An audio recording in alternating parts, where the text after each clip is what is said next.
The morning light crept through the blinds, painting thin gold lines across the kitchen counter where Evelyn Brooks stood whisking batter in a cracked ceramic bowl. The air smelled faintly of cinnamon and butter, her son Caleb's favorite. The radio hummed softly in the background, an old Nina Simone track that seemed to hold the room together.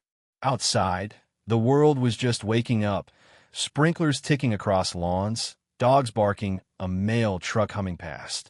In Maplewood, Georgia, mornings like this were supposed to feel safe, ordinary. Evelyn liked order, not control, just rhythm. After 10 years of teaching art at the local high school, she'd learned that routine was its own kind of armor. She moved with quiet grace, every motion deliberate. Her students said she made even silence feel like music. Her coworkers admired her patience, though they didn't know it was earned through years of enduring the kind of invisible wounds small towns could inflict without ever raising a hand.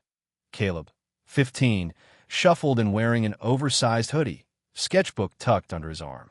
He dropped it on the table with the confidence of a boy who'd grown up watching his mother hold her ground in rooms that didn't always welcome her. "You use too much cinnamon again," he teased, grinning. She arched an eyebrow.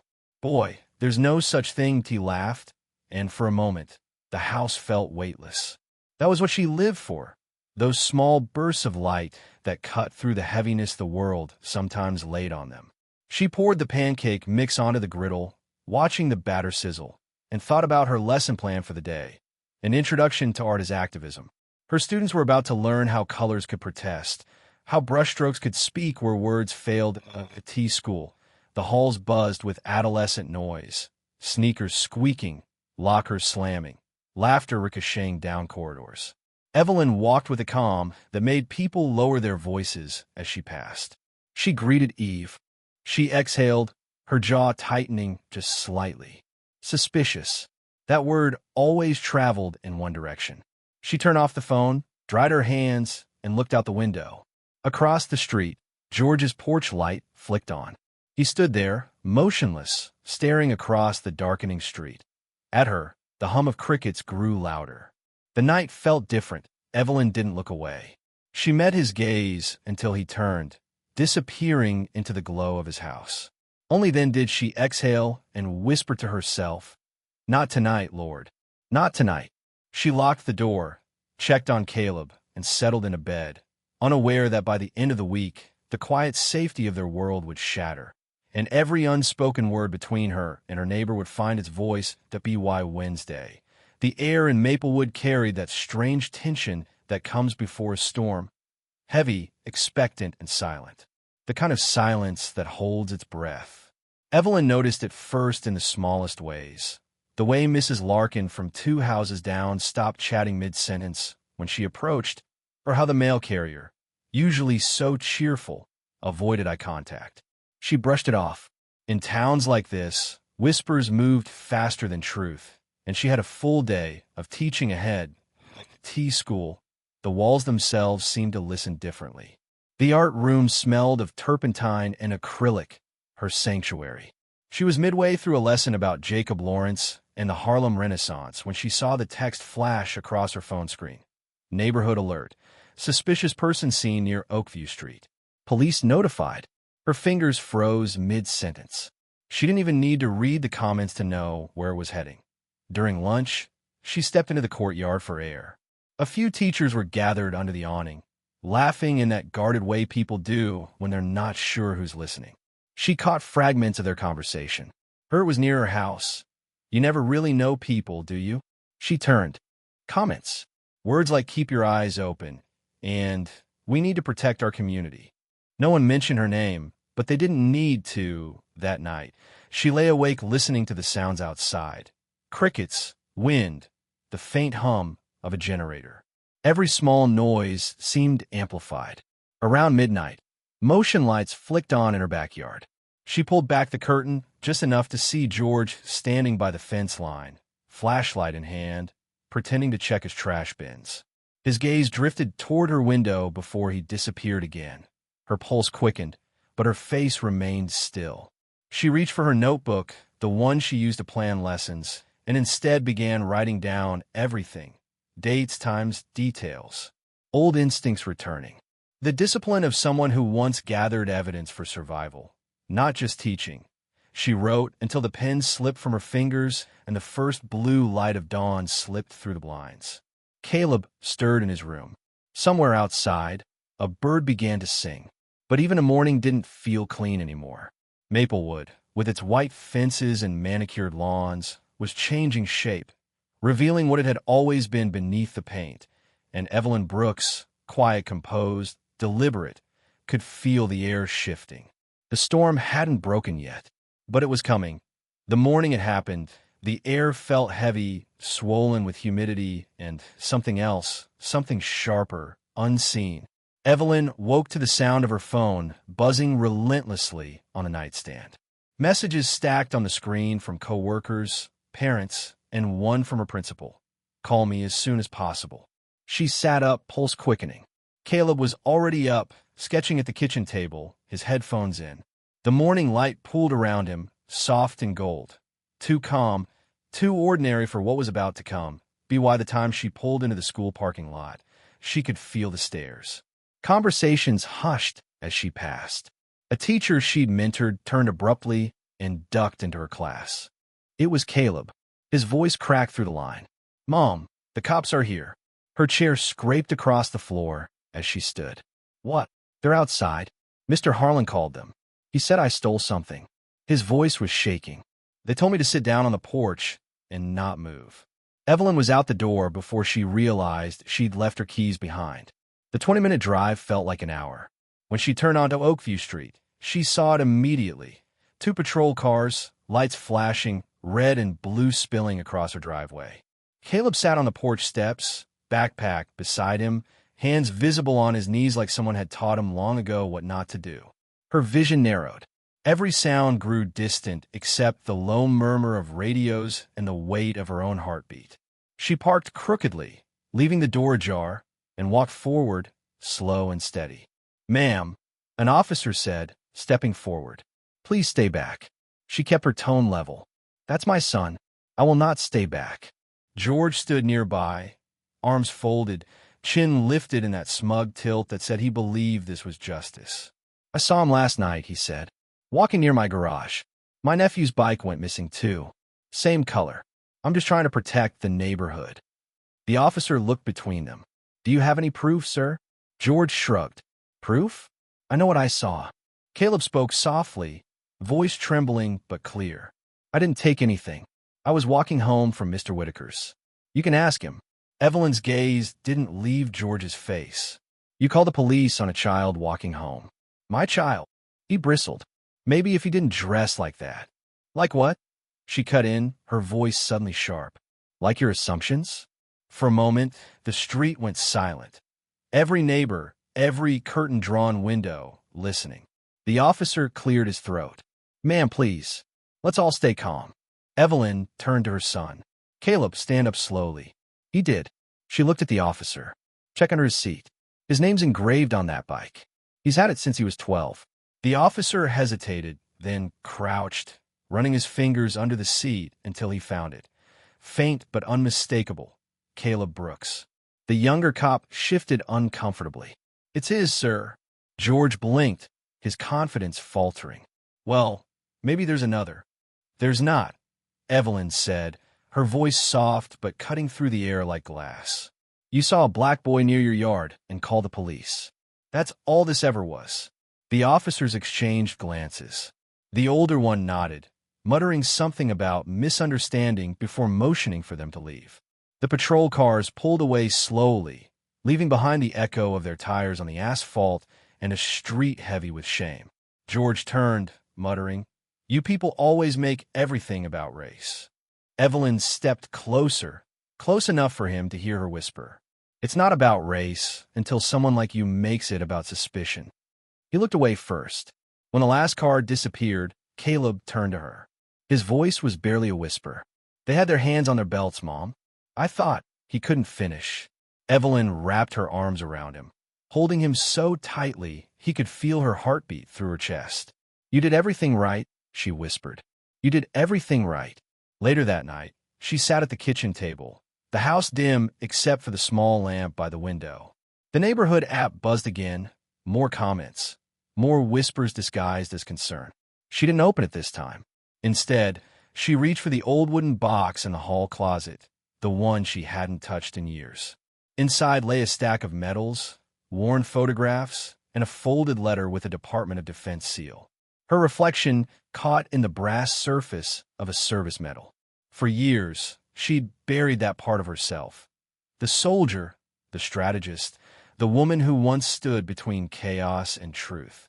Her fingers tightened around the medal as she whispered into the quiet room. All right then. If it's truth they want. The rest of the sentence hung in the air, unfinished but alive. The storm had come, and Evelyn Brooks was done standing still.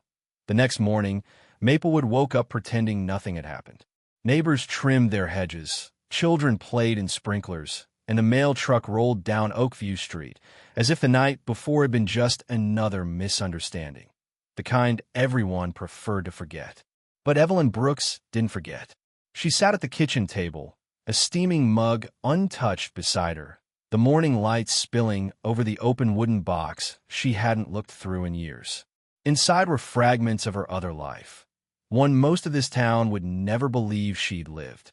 Her fingers brushed over a laminated badge, Department of Defense, Civilian Intelligence Division. Below it, her name, Evelyn L. Brooks, Senior Analyst. She could still remember the hum of the fluorescent lights in that D.C. office, the scent of burnt coffee and old paper, the way data once poured through her hands like rivers of truth waiting to be assembled. She had worked in a unit that monitored domestic extremism, mapping hate networks before they turned violent. Back then, she believed truth could protect people. Until her husband died, Staff Sergeant Marcus Brooks, during his last tour overseas. After that, she walked away from the clearance, the suits, the endless corridors of bureaucracy. She came to Maplewood to raise Caleb in peace. Now peace was over. Her phone buzzed, a message from Malik Darden. The name pulled her back decades. They'd met at Howard University, both idealists, both hungry to make systems accountable. Malik had gone on to become an investigative journalist in Atlanta. She hadn't spoken to him in years. Malik saw the video. "You okay?" "Evelyn, no, but I'm steady." "Malik, that man, Harlan, he's part of the HOA, right? You mind if I start digging?" "Evelyn, dig all you want. I'll send you something tonight." When Caleb came downstairs, she was already dressed, pressed slacks, collared shirt, hair tied back. The look she wore when she needed to remind the world she wouldn't be shaken. He watched her quietly, sensing the shift. "You going somewhere?" he asked. "To see Principal Reed," she said, slipping files into her bag.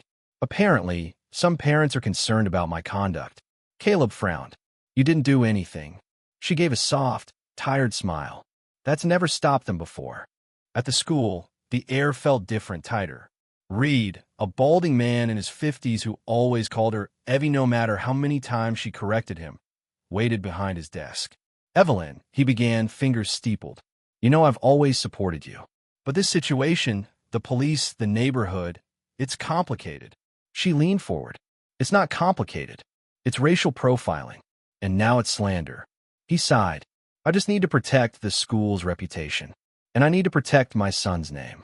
For a moment, their eyes locked, his filled with discomfort, hers with fire, so quiet it almost looked like calm. "You can suspend me if you need to," she said finally. "But I won't apologize for existing in my own neighborhood." Back home, she sat at her desk, the sunlight fading into a soft orange haze. She powered up her old laptop, the one she hadn't touched since she left federal work, and began to pull public records. HOA filings, police logs, county property reports. Within hours, patterns emerged. The same handful of residents filing suspicious activity reports against black families over the past 3 years.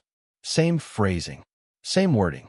Some even matched old case language she'd seen in surveillance summaries from her analyst days.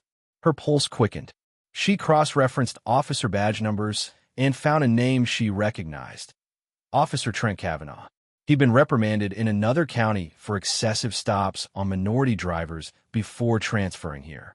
She compiled everything, screenshots, timestamps, cross-links, into a single encrypted file. Then she called Malik. When he answered, the noise of a newsroom buzzed behind him. "You found something, didn't you?" "More than something," she said. "They've been coordinating homeowners and officers, using neighborhood watch reports to justify patrols. It's systemic." At the school, the air felt different, tighter. Reed, a balding man in his 50s who always called her Evie no matter how many times she corrected him, waited behind his desk. "Evelyn," he began, fingers steepled. "You know I've always supported you. But this situation, the police, the neighborhood, it's complicated." She leaned forward. "It's not complicated. It's racial profiling. And now it's slander." He sighed. "I just need to protect the school's reputation. And I need to protect my son's name." For a moment, their eyes locked, his filled with discomfort, hers with fire, so quiet it almost looked like calm. "You can suspend me if you need to," she said finally. "But I won't apologize for existing in my own neighborhood." Back home, she sat at her desk, the sunlight fading into a soft orange haze. She powered up her old laptop, the one she hadn't touched since she left federal work, and began to pull public records. HOA filings, police logs, county property reports. Within hours, patterns emerged. The same handful of residents filing suspicious activity reports against black families over the past 3 years. Same phrasing, same wording. Some even matched old case language she'd seen in surveillance summaries from her analyst days. Her pulse quickened. She cross-referenced officer badge numbers and found a name she recognized. Officer Trent Kavanaugh. He'd been reprimanded in another county for excessive stops on minority drivers before transferring here. She compiled everything, screenshots, timestamps, cross-links, into a single encrypted file. Then she called Malik. When he answered, the noise of a newsroom buzzed behind him. "You found something, didn't you?" "More than something," she said. "They've been coordinating homeowners and officers, using neighborhood watch reports to justify patrols. It's systemic." By 10 a.m., news vans lined the curb. Satellite dishes tilted like silver blossoms toward the October sky. Caleb watched from the living room window as reporters paced the sidewalk, clutching microphones and coffee cups, whispering between live segments. "Mom," he said softly, "they're out there again." Evelyn came to stand beside him. She had changed out of her usual jeans and sweater into a crisp navy dress shirt, sleeves rolled, hair tied back. She looked like a woman stepping into battle, but with grace, not armor. "Let them talk," she said. "We've been quiet long enough." The doorbell rang. She opened it to find Malik himself on the porch, camera crew in tow, wearing the same worn leather jacket she remembered from years ago. His eyes softened when he saw her. "You ready for this?" he asked. She exhaled. "Not even close. But do it anyway." They sat on the porch, microphones clipped to their collars, the autumn wind brushing leaves across the steps. Malik started gently. "Evelyn, the footage shows you being confronted by police in your own driveway after a neighbor reported suspicious activity. You say this isn't the first time?" Her voice carried that even, steady tone that silences rooms. "It's not. Every time I step outside after dark, someone calls it in. I thought if I ignored it, it would stop. It didn't. And what made you decide to speak now?" "I realize silence protects the system, not the people living inside it." Malik paused. "You used to work in intelligence. What did that teach you about systems?" "That they don't collapse from exposure. They evolve. The only way to force change is to make them look at themselves." The interview aired that evening. Within hours, the internet had split open. Hashtags, threads, think pieces. Some called her a hero. Others accused her of exaggeration. Comment sections filled with the country's familiar noise: denial, anger, disbelief, defense. But something else happened too. By Friday, other residents began to speak. A black couple from the next neighborhood over stopped 3 times in a single month. A Latino teenager ticketed for loitering while waiting for his sister outside a tutoring center. Stories that had been swallowed for years began pouring out. At Maplewood Town Hall, a crowd gathered. Some held signs: "Justice for Evelyn," "Stop the harassment," "We belong here too." Others clutched HOA flyers, muttering about outsiders stirring up trouble. Inside, the air buzzed with tension. The mayor called for order. The police chief, stiff in his pressed uniform, insisted the department acted within protocol. Evelyn, standing at the back of the room beside Malik, whispered, "That word's done a lot of damage in this country. Protocol." When her name was called, she stepped forward. Cameras turned. Every seat leaned in. "I've lived in this town for 6 years," she began. "I've paid taxes, taught your children, shoveled my driveway like everyone else here. And still, I am treated like a stranger. That's not just my story, it's our story. It's the story this country keeps rewriting because it refuses to read it." Someone in the crowd shouted, "Maybe if you didn't make it about race." Evelyn didn't flinch. "It is about race. That's the problem. You want peace without accountability. You want quiet without truth. But peace built on silence is just a prettier kind of fear." The room went still. Even the mayor didn't speak. Outside, protesters' chants grew louder. The news cameras captured her walking out into the cold evening, floodlights casting long shadows. Malik followed behind her, voice low. "They're going to come for you now. The HOA, the department, they won't just back down." She nodded. "Let them come. I've already been unseen for too long." That night, Caleb came into her room holding his phone. "Mom, the school sent a notice. They're closing tomorrow. They said it's for safety reasons." Evelyn took the phone, scrolled the message, and sighed. "They mean safety from us." He sat on the edge of her bed. "Are you scared?" She looked at him, her face softening for the first time all day. "Every day. But courage isn't what happens when you stop being scared. It's what you do while you're scared." From the window, they could see the faint glow of distant camera lights still lingering down the street. Artificial suns trying to capture a truth they'd never fully understand. And somewhere beyond that glare, Maplewood was changing. Slowly, painfully, but changing all the same. Evelyn closed the curtains and whispered, "Now the real work begins." By the following week, the backlash had come full circle, sharp, organized, and merciless. Anonymous flyers appeared on mailboxes. "Stop the lies. Protect Maplewood's reputation." Local talk radio hosts sneered about race-baiting opportunists. The HOA called an emergency board meeting, conveniently closed to the public. And then came the knock on Evelyn's door. A formal letter taped neatly against the wood, printed on official Maplewood letterhead. It was a notice of violation. Non-compliance with HOA parking policy, it read. Multiple complaints about your vehicle obstructing neighborhood visibility. Failure to respond may result in fines or legal action. Evelyn read it twice. Her car hadn't moved in 3 days. Caleb found her standing in the doorway, letter trembling in her hand. "They're really doing this?" "They always do this," she murmured. "The moment you speak, they come for the details, the color of your house, the sound of your dog, the position of your car. Anything to make you small again." She walked to her study, opened her laptop, and began typing. The screen's glow reflected off her glasses, steady, calculating. She drafted emails to 3 people. Her old law school roommate, now a civil rights attorney in D.C., a contact in the Department of Housing and Urban Development, and Malik. The subject line was simple, pattern of retaliation. That night, she sat across from Malik in a quiet diner off the highway. The neon sign outside blinked in fractured rhythm, open fading in and out like a pulse. Malik's recorder sat between them, but this conversation wasn't for publication. "They're going to claim it's about property values," he said, stirring his coffee. "They always do. Code violations are the new segregation lines."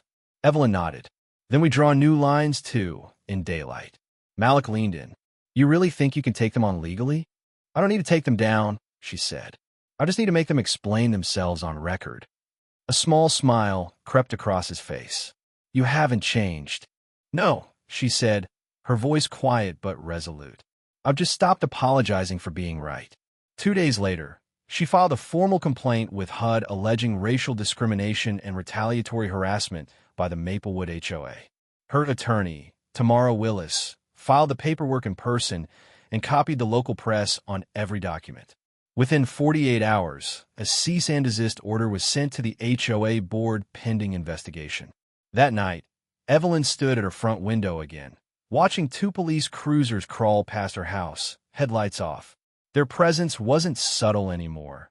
Intimidation disguised as routine patrol. Caleb walked up beside her. "They're watching again."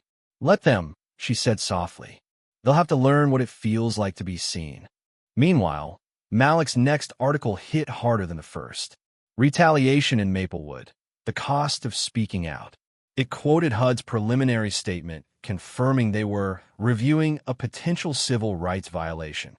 The article included Evelyn's violation notice, the timestamps on police patrol logs, and a photo of the HOA president attending a private dinner with the police chief. By dawn, the town was divided. Some neighbors brought casseroles and flowers, whispering support at her doorstep. Others crossed the street to avoid her. Anonymous emails filled her inbox, half threats, half prayers. Tamara called one night, her voice calm but serious. "We found something," she said. "The HOA's been coordinating with the local police department on surveillance reports. They're claiming it's for community safety, but the documents list your address more than anyone else's combined." Evelyn felt the breath catch in her chest. "You can prove that." "Oh, we don't just prove it," Tamara replied. "We expose it. I'm filing an injunction tomorrow." The following morning, Evelyn walked into the federal courthouse wearing that same navy shirt. No crowd this time, no cameras, just quiet corridors echoing with footsteps and the low hum of bureaucracy. She signed the papers herself, her signature steady. Outside, the autumn air smelled of rain. Malik waited at the bottom of the steps with a small recording device. "Tell me why this matters," he said. She looked out toward the city skyline. "Because if they can do this to me, someone with a platform, a record, and a voice, imagine what they've done to people who have none of those things." For the first time, her voice cracked, not from fear, but from the weight of truth spoken aloud. Later that night, as thunder rolled over Maplewood, she stood on her porch, rain soaking through her hair. The street was empty now, the cruisers gone, the flyers vanished, the silence thick with watching. Evelyn whispered to herself, "They wanted a thief. Fine, I'll steal their peace until they find justice." And with that, she stepped back inside, closed her laptop, and waited for the storm to finish what had started. The courthouse was full long before sunrise. Maplewood had never seen anything like it. Reporters shoulder to shoulder, microphones lined like bayonets along the marble steps, protesters holding rain-soaked signs that read "We see you" and "Justice for Evelyn." The morning sky hung low and gray, heavy with the smell of wet asphalt and anticipation. Inside, Evelyn sat quietly in the second row behind her attorney, hands folded in her lap. Her son Caleb was beside her, wearing the suit she'd bought him for graduation. Too formal for his 16 years, but fitting for the weight of the day. He squeezed her hand once, just before the bailiff called, "All rise." The judge entered, a silver-haired woman with a reputation for strict neutrality. Cameras were barred from the courtroom, but everyone knew the world was watching anyway. The case wasn't technically criminal, not yet. It was a federal civil rights hearing. Evelyn Carter versus Maplewood Homeowners Association et al. But the stakes stretched far beyond zoning ordinances and policy memos. This was about the quiet cruelty of American systems that smiled while they strangled. Evelyn's attorney, Tamara Willis, rose first. "Your Honor, what's before you today isn't an isolated incident. It's a pattern, a coordinated effort between a homeowners association and local law enforcement to harass, intimidate, and marginalize a woman for one reason, because she is black."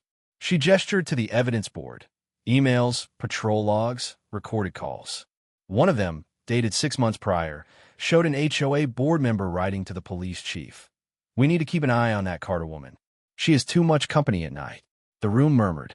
Tamara continued, her voice sharpening. "Too much company at night. Her friends were her students, her family, her church choir. The only thing that made her suspicious was her existence on a street that was never meant to include her." Across the aisle, the HOA's lawyer adjusted his tie, smirking. "Your Honor, These are out-of-context statements. The HOA and police were simply maintaining safety protocols. Mrs. Carter's property had been the subject of— Tamara cut him off. The subject of fear. The kind that never needed a reason to exist. Evelyn sat still, her face unreadable. But inside, her heart pounded like a drum she'd kept buried for years. She wasn't thinking about winning anymore. She was thinking about being seen. Midway through the hearing, Tamara called her to the stand. The room shifted. Even the judge leaned forward slightly. Evelyn took the oath, her voice low but clear. "Mrs. Carter," Tamara began, "can you describe the first time you felt unsafe in your own home?" Evelyn paused. The first time, she let out a breath that trembled faintly. It wasn't the night the police came.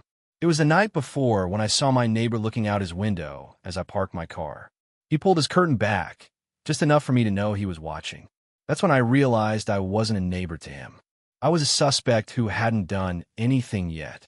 And when the officers arrived, they came like I'd called for trouble. Like they'd been waiting for it. Tamara nodded, then gestured to the screen behind her. "Mrs. Carter, this video was released to the public last week. Do you recognize it?" The footage played, shaky, body cam angles catching the flash of police lights. Evelyn's calm voice saying, "This is my home." A pause. A flashlight beam on her face. A voice saying, "We got a report about suspicious behavior." Then the silence. The heavy, familiar silence of humiliation. When the lights came back on, the room was still. Evelyn turned slightly toward the HOA table. "Do you know what it feels like," she said quietly, "to live every day proving you belong somewhere you already paid for?" Her voice carried no anger, just the gravity of truth finally given shape. The judge shifted, adjusting her glasses. "Mrs. Carter, thank you. You may step down." Hours later, when closing statements ended, the judge called a recess before delivering her ruling. The crowd spilled out onto the courthouse steps. Reporters surged forward. Malik stood among them, recorder in hand. "Evelyn," he called out, "how do you think this ends?" She stopped halfway down the steps, rain beginning to fall again, slow and cold. She looked past the cameras, past the crowd, to where the Maplewood sign stood across the street. "Welcome home" written in perfect white letters. "I don't know if this ends," she said, "but maybe it begins again, honestly this time." The judge's ruling came just after dusk. "Based on evidence presented," she read, "this court finds sufficient cause to determine discriminatory conduct by the Maplewood HOA and its affiliates. An injunction is granted pending further federal investigation." Gasps rippled through the courtroom. Evelyn closed her eyes. Tamara squeezed her shoulder. Caleb wept silently beside her. Outside, the crowd erupted, cheers, chants, the sound of something larger than victory, recognition. For the first time in a long while, Maplewood's silence broke, not from conflict, but from awakening. Evelyn stepped into the night air, the courthouse lights behind her spilling gold across her face. She didn't smile, didn't raise her fist, didn't cry. She just whispered to herself, "Now they see." It was spring by the time the trees on Maplewood Lane began to bloom again, pale pink petals falling like quiet forgiveness across cracked sidewalks. The world had moved on in its usual, restless way. The media cycle had burned through the story, the cameras had gone, and the reporters had packed their gear for newer outrages elsewhere. But for Evelyn, the air itself felt changed, lighter, sharper, as if the truth had cleaned something in her that shame never could.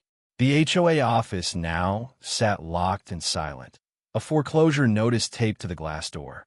Federal investigators had seized records, bank statements, and emails. 3 board members had resigned. The police chief announced early retirement, his last statement ending with, "We must rebuild trust with all residents."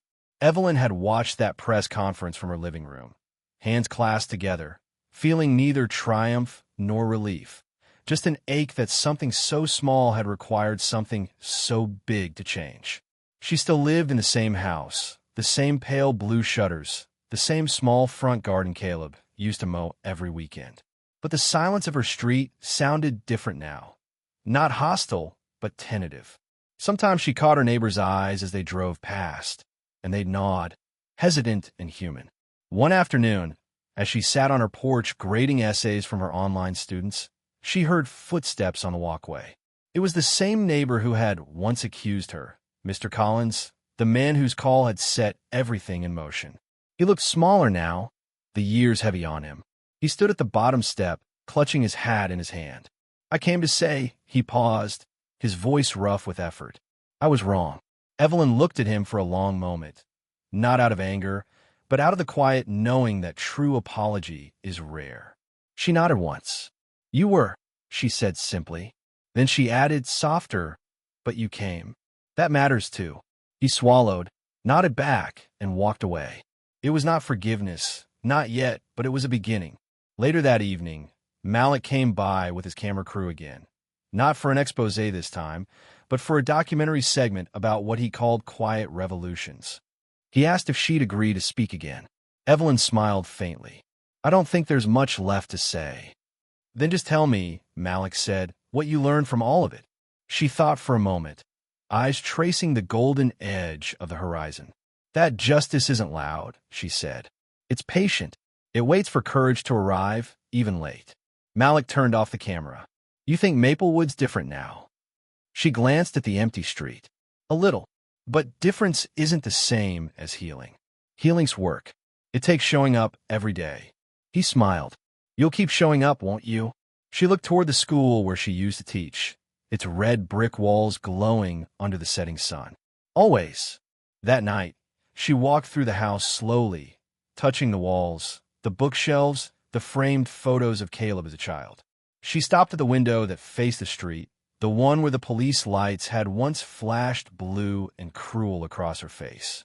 Now it only reflected the warm light of her lamp, steady, soft, human. Down the hall, Caleb was packing for college. He'd been accepted to Howard University, majoring in political science.